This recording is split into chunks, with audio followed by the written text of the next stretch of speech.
practicing dentistry in order to earn a grade or get CEUs or check some item off our graduation checklist, those days are done.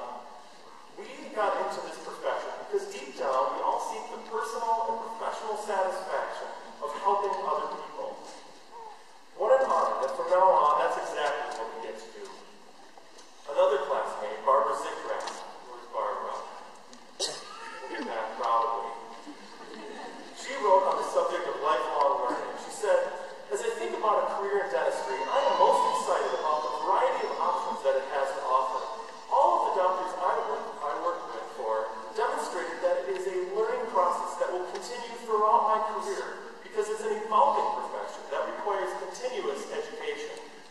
Now, I understand that as of right this minute, the idea of running out and signing up for some continuing education class, not real appealing, right? But I want to say this, keep in mind that up until today, it's been some external force that's dictated both the content and the pace of our learning. Okay? From now on, it's up to each one of us. The instant we feel ourselves getting complacent or bored, hey, take on some new challenge. Learn how to place implants, try doing some endo or orthodontics. What a blessing that from now on, we're in a profession that is going to allow us that kind of control. There are a few other common themes I came across.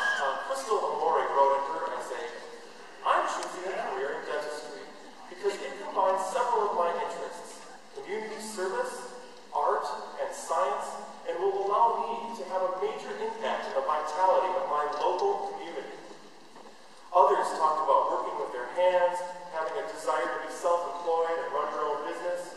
Now, I don't have a lot to say about these, other than to point out that, again, they're all really important aspects of why we got into this. And yet, we haven't even scratched the surface of these things yet as dental students. There's one other topic that's sort of buried between the lines of all of these essays. Now, no one that I read tackled this subject head on, but it's in there. It's this idea that, I'm not just in it for the money, right? And I see this as the sort of elephant in the room kind of subject that no one really wants to talk about, but we're all thinking about it, right? And in my opinion, it's probably the single biggest thing that we've lost sight of while we've been working our tails off as dental students. To investigate this phenomenon, I did a little research, and I found that for each one of us sitting in these rows here today, getting our DDS degree, we are graduating with an average student loan debt of $190,000. Dr. Edwards, who likes to point out to me that I need help with my calculations sometimes, he helped me do the math. And what he said on this was, he said, if you multiply that $190,000 average by the 110 of us getting that degree, you're looking at over $20 million in student loan debt sitting in these rows before you. I mean, no wonder that our point of view has changed, right? Where we came in here thinking, it's not about the money. Now we're starting to fear. Maybe it is. But here's the problem. You see, that after these last 4 years, we're all now totally conditioned to just put on our tunnel vision glasses and learn how we're going to survive that next hurdle, which now happens to be paying off that massive amount of loan, right? But I think that would be a huge, huge mistake. Because this time, if we actually allow ourselves to look up and realize that paying off our student loans is just a small piece of why we're here, what we get as dentists.